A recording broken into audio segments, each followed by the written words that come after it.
Votre attention s'il vous plaît. Cet élément est en français. Contactez-nous pour savoir s'il est aussi disponible en la langue de votre préférence. Veuillez aussi noter qu'il est en audio uniquement. Dépourvu de ce fait d'image originaire. Évangile-éternel.com. Si c'est l'évangile éternel que vous recherchez, alors c'est ici. ChristEquality.com. Les cieux sont à la portée de votre main, juste par un simple clic de la souris.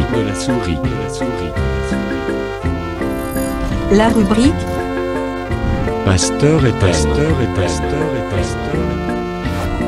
vous présente aujourd'hui l'homme de Dieu, le bien-aimé, l'apôtre Blanchard Ingela, ministre de l'Évangile éternel. Recherchez-vous les enseignements de l'apôtre Blanchard Ingela? Allez sur ChristEquality.com ou sur evangileeternel.com/blancharengala.html. Les enseignements sont disponibles en texte, audio et vidéo. Surtout, ne partez point sans souscrire à l'une de nos chaînes YouTube qui correspond à votre version linguistique. Souscrivez s'il vous plaît. Bonne édification au nom de notre commun Seigneur et Dieu Jésus-Christ. Amen. Exhortation de 10 à 15 minutes. Prenons sans plus tarder les Saintes Écritures, Deutéronome chapitre 22. Je commence au 23e verset. Si une jeune fille vierge est fiancée et qu'un homme la rencontre dans la ville et couche avec elle, vous les amènerez tous deux à la porte de la ville, vous les lapiderez et ils mourront. La jeune fille pour n'avoir pas crié dans la ville et l'homme pour avoir déshonoré la femme de son prochain. Tu ôteras ainsi le mal du milieu de toi. Mais si c'est dans le champ que cet homme rencontre la jeune femme fiancée, lui fait violence et couche avec elle, l'homme qui aura couché avec elle sera seul puni de mort, et tu ne feras rien à la jeune fille. Elle n'est pas coupable d'un crime digne de mort, car il en est de ce cas comme de celui où un homme se jette sur son prochain et lui ôte la vie. La jeune fille fiancée que cet homme a rencontrée dans le champ a pu crier sans qu'il y ait eu personne pour la secourir. Bien-aimés dans le Seigneur, je voudrais juste nous prendre entre 10 et 15 minutes pour une petite exhortation de fortification. Je voudrais, bien-aimés dans le Seigneur, que nous puissions nous rendre compte que parfois, dans ce qui nous arrive, nous avons aussi notre part de responsabilité. Il se passe que la Bible dit quelque part. Le frère Paul écrit au peuple de Galates, il dit, je crois, c'est dans le livre de Galates, chapitre 4e, vous commencez au premier verset, il dit quelque chose comme un héritier, aussi longtemps qu'il est un enfant, il n'est pas différent d'un esclave. Il est héritier, mais son jeune âge, le fait que ce n'est encore qu'un enfant, il n'est pas différent d'un esclave parce que, quoique héritier, il est encore soumis entre les mains des tuteurs et des administrateurs. Mon fils de moins de 2-3 ans, s'il me réclame quelque chose comme une lame rasoir, je ne lui donne pas.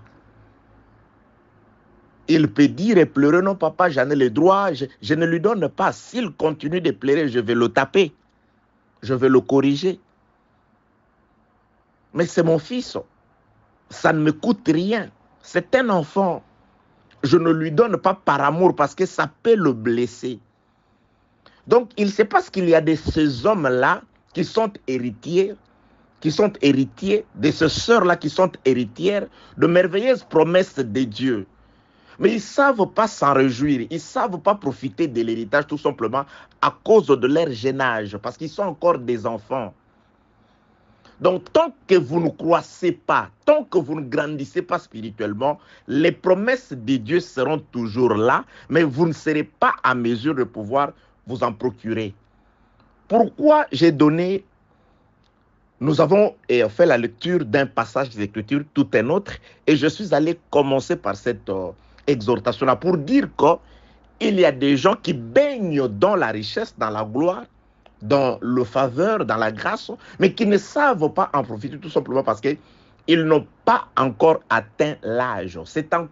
Ils sont encore des enfants qui en sont encore au lait. Bien-aimés, aussi longtemps que vous n'êtes qu'un bébé spirituel, aussi longtemps que vous n'avez pas encore expérimenté la nourriture solide, que vous ne grandissez pas spirituellement, que vous n'êtes qu'un débutant toujours, quoique le nombre d'années que vous avez déjà passé dans les Seigneurs, bien-aimés dans les Seigneurs, ce qui est écrit dans le livre de Galates chapitre 4 vous arrivera parce que c'est la parole du Seigneur. Vous pouvez beau être un héritier, quelle que soit la grandeur de votre héritage, on ne vous laissera pas, je ne sais pas si votre papa vous a laissé de voiture, on ne vous laissera pas seul conduire une voiture, on ne vous laissera pas seul, je ne sais pas, gérer vos comptes en banque, parce que vous n'êtes qu'un enfant. C'est-à-dire, notre âge aussi influence notre vie. Je suis spirituel, bien-aimé dans les Seigneurs. Je suis allé dans cet exemple-là parce que le frère Paul aussi a utilisé cet exemple-là. Et j'ai pris cet exemple afin de pouvoir nous faire comprendre que nous avons tout intérêt à croître. Nous avons tout intérêt à avancer, à aller de l'avant. Que la paix, la grâce et la miséricorde de Dieu soient avec vous. La lecture que nous venons de faire, bien-aimé dans les Seigneurs, comme vous allez le constater plutôt dans le titre, le cri d'une femme violée.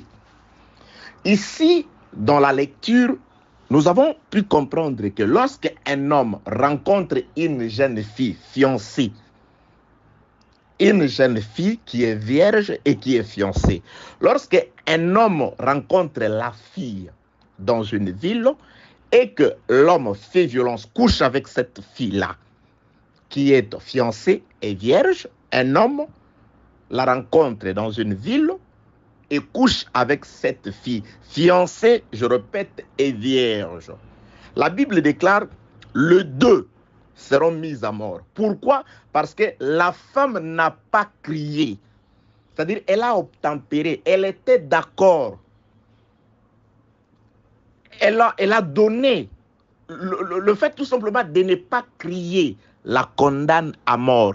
C'est là où la Bible déclare, lorsqu'un homme rencontre une jeune fille, vierge, suivez très bien, lorsqu'un homme rencontre une jeune fille, fiancée et vierge, cette fois-ci dans le champ, et que cet homme fait violence à cette fille-là et couche avec elle, on va condamner l'homme, mais la femme, on ne la condamnera pas. Pourquoi? Parce qu'elle aura crié. Et qu'il n'y avait personne dans le champ pour la délivrer. C'est ainsi que cet homme-là lui a fait violence. Mais ce qui sauve ou condamne la femme, bien-aimée dans les Seigneurs ici, c'est tout simplement le cri. Le violeur, lui, il n'a pas d'excuse. Mais la personne qui a une probabilité de vivre, c'est la jeune fille fiancée et vierge. Elle peut vivre. Ce qui sauve la fille, ce n'est pas sa beauté, ce n'est pas le nom de sa famille, sa réputation, ses avoirs, mais c'est tout simplement les cris. C'est pourquoi nous avons intitulé notre petite exhortation « Le cri d'une femme violée ». Je passe à l'interprétation. Je voudrais vous prendre très peu de temps pour l'exhortation. Je reviendrai dans un enseignement et vous allez comprendre ce qui s'est passé dans le livre de Jean chapitre 8. Pourquoi est-ce que Jésus-Christ n'a pas condamné cette femme-là? Avec la maîtrise de cette loi de Deutéronome chapitre 22, vous allez comprendre que Jésus-Christ n'avait jamais violé la loi. Même en ne condamnant pas cette femme-là, Jésus-Christ n'avait pas violé la loi. Aujourd'hui, je ne suis pas là. Aujourd'hui, je voudrais juste prendre moins de 15 minutes pour une exhortation de fortification, pour te rappeler qu'il y a des héritiers qui baignent dans la richesse, mais qui ne savent pas profiter de leur richesse parce que c'est des enfants. Parce qu'ils ne veulent pas croître, parce qu'ils ne croissent pas. Vous êtes toujours un enfant, vous restez toujours au lait. Vous ne serez pas différent des esclaves. Vous pouvez beau dire, je m'appelle Ingala, le propriétaire de ce bien s'appelle Ingala, mais vous ne serez pas à mesure de pouvoir jouir de votre héritage de par votre âge très très faible. Donc, par la méconnaissance ou par le manque de croissance, on ne profite pas de ces richesses. Vous voyez, une fille qui meurt tout simplement à cause d'un cri. On l'a fait violence, elle n'a pas crié, elle est condamnée à mort. C'est-à-dire, elle a consenti, elle a accepté. C'est le cri. C'est lorsqu'on crie qu'on se rend compte, non, ne la tuez pas. Au contraire, elle est une victime. C'est-à-dire, quand vous ne criez pas, vous êtes complice. Mais quand vous criez, vous devenez une victime. Le cri vous condamne ou le cri vous sauve. Quel est le cri? C'est quoi le cri de la jeune vierge qui la sauve de la mort? Premièrement, elle est violée, elle est déshonorée, elle est déviergée, elle est abusée. Et deuxièmement, au lieu qu'on la laisse, mais on la condamne tout simplement à cause d'un cri. Bien-aimé, les cris d'une femme violée, que la paix, la grâce et la miséricorde de Dieu soient avec vous. Prenons les Saintes Écritures. Quelle est cette femme? Par la Bible déclare, tout ce qui a été écrit là-bas, l'a été pour notre instruction. Quelle est l'instruction exhortative que Dieu voulait te donner, toi et moi, à travers ces passages des Écritures? Prenons sans plus tarder, nous sommes dans la seconde lettre ou la seconde épître de Paul aux Corinthiens, des Corinthiens chapitre 11e. Je commence au 2e verset. 2 Corinthiens chapitre 11, je commence au 2e verset. Car je suis jaloux de vous d'une jalousie de Dieu, parce que je vous ai fiancé à un seul époux. Donc ici, le frère Paul présente déjà le peuple de Dieu, le peuple de Corinthe, que vous êtes aussi, que nous représentons aujourd'hui, comme étant une fiancée. Donc les Écritures déjà nous comparent, nous qui écoutons la parole du Seigneur, à une fiancée. Le ministère, Christ à travers le ministère, nous a fiancés. Donc nous sommes aussi une fiancée. Mais écoutez, quelle fiancée? 2 Corinthiens chapitre 11, verset 2e, je reprends la lecture. Car je suis jaloux de vous d'une jalousie de Dieu, parce que je vous ai fiancé à un seul époux, pour vous présenter à Christ comme une vierge pure. Donc la vierge pure fiancée, c'est nous. Donc tel que tu es là, à travers l'œuvre de la croix, nous avons été fiancés à Christ. Donc nous sommes préparés de manière à ce que nous puissions paraître, nous puissions conserver notre virginité jusqu'à ce que le Seigneur viendra. C'est-à-dire, le Seigneur, lorsqu'il viendra, qu'il nous trouve vierges. Ici, le terme vierge veut tout simplement dire sans tache, ni rides, ni rien de semblable. Que la paix, la grâce et la miséricorde de Dieu soient avec vous. Notre époux, c'est Christ. Il nous a fiancés. Nous sommes à ce fait une fiancée de Jésus-Christ. C'est à Jésus-Christ que nous devons tout. Nous devons conserver notre virginité. Nous ne devons pas permettre à ce que quelque chose d'autre, à part la pensée de notre époux, ne vienne nous troubler, ne vienne troubler notre tranquillité, ne vienne troubler notre paix. Mais sachez, bien-aimés dans le Seigneur, là je rentre dans la zone d'exhortation pour t'exhorter. C'est toi la fiancée de Jésus-Christ. Mais il y a quelqu'un qui est un violeur, qui est en train d'éroder. Le violeur, c'est le diable. Jean chapitre 10, le verset 10e. C'est le diable, c'est lui le destructeur, c'est lui le violeur, c'est lui le meurtrier, c'est lui qui égorge. C'est le diable, bien-aimé dans le Seigneur.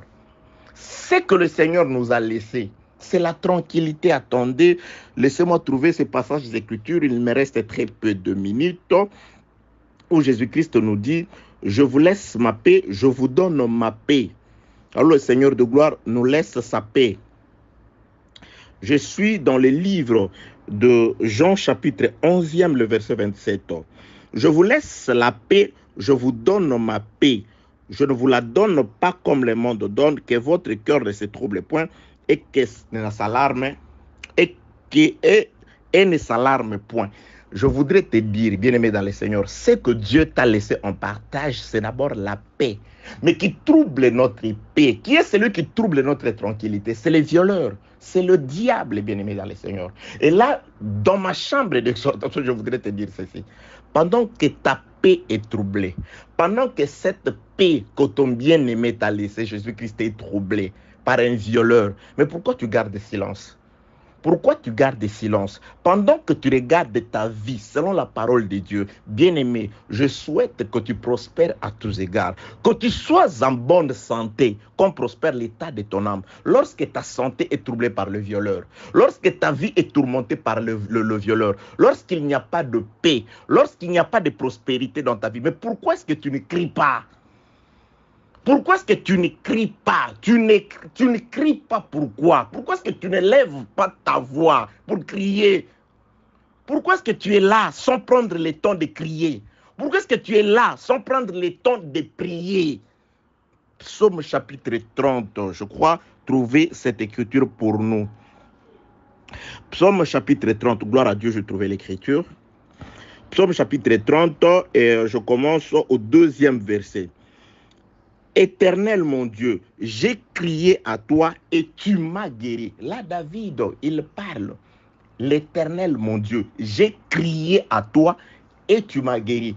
David a compris que par l'alliance qui a été faite dans l'ombre sur le mont Sinaï, il était comme une fiancée qui appartenait à plutôt à un époux. Alors, les malheurs arrivaient, le problème arrivait. Lorsqu'il était en détresse, il comprenait que ça, c'est une violation.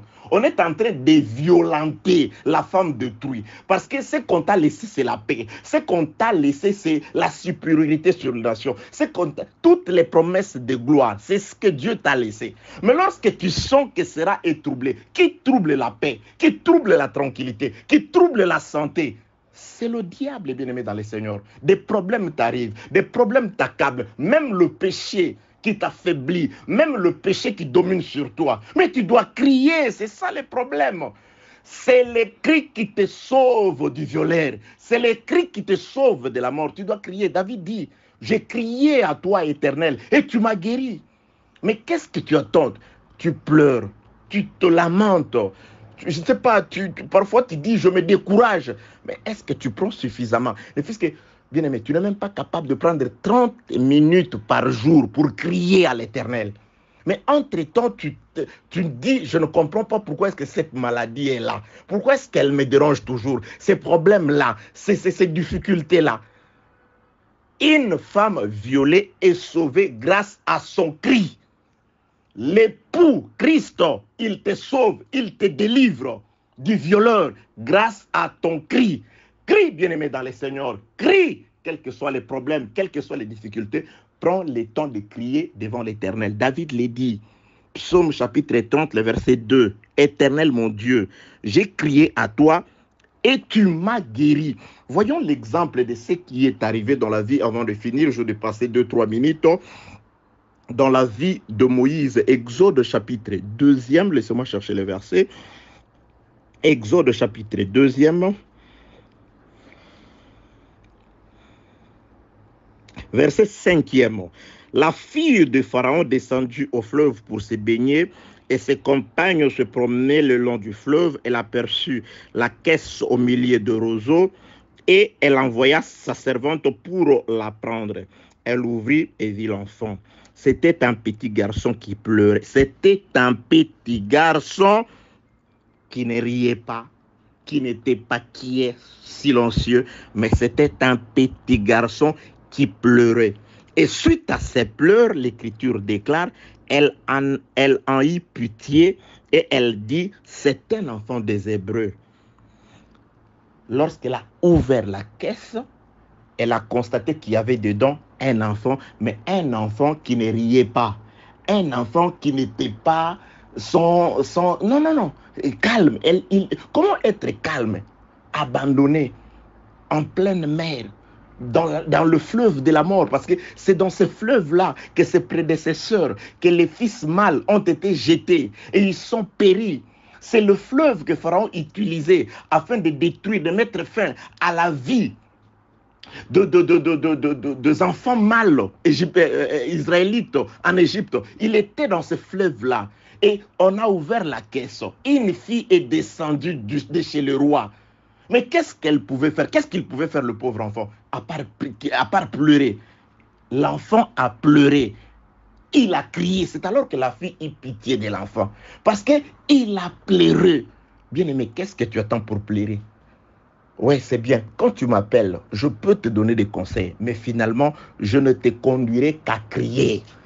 Fille vierge, si tu te rends compte que celui qui monte sur toi, celui qui domine sur toi, des problèmes, des difficultés, vient du diable, alors il faut crier. Car c'est les cris qui sauvent la Vierge, fiancée et violée. C'est les cris, il faut crier. C'est comme les petits Moïse. On ouvre la caisse, elle pleure. Il élève sa voix. Il pleure. Tu dois pleurer. Tu dois renouveler avec la vie de prière. Tu dois faire tu dois organiser ton temps avec un horaire de 31 heures, 2 heures, 3 heures, 4. Je ne sais pas, tu prends du temps chaque jour de crier. Crie. Je suis violé par des problèmes. Je suis violé par des difficultés. Je suis violé par des maladies. Je suis violé. Je ne sais pas c'est quoi ton problème. Tu dois prier. Que la paix, la grâce et la miséricorde de Dieu soient avec toi. Au nom de Jésus-Christ. Au nom de Jésus. Merci d'avoir suivi ce message et que Jésus-Christ vous bénisse. Si vous avez une question à l'intention de l'homme de Dieu, si vous voulez que l'homme de Dieu prie pour vous, si vous voulez vous confier à l'homme de Dieu, ou si vous voulez tout simplement bénir l'homme de Dieu, contactez-le directement si ses coordonnées sont disponibles depuis sa page. Sinon, contactez-nous et nous lui transmettrons vos préoccupations. N'oubliez pas de faire un tour à notre page évangélisation pour voir en quoi vous pouvez vous rendre utile à Christ par cette œuvre. Que Dieu vous bénisse tous. Amen. ChristQuality.com. Les cieux en un clic de la souris. Évangile-éternel.com, le site de l'évangile éternel. Christ Equality Fondation, équilibrer la manne ramassée dans le désert de sorte que chacun ait un numère.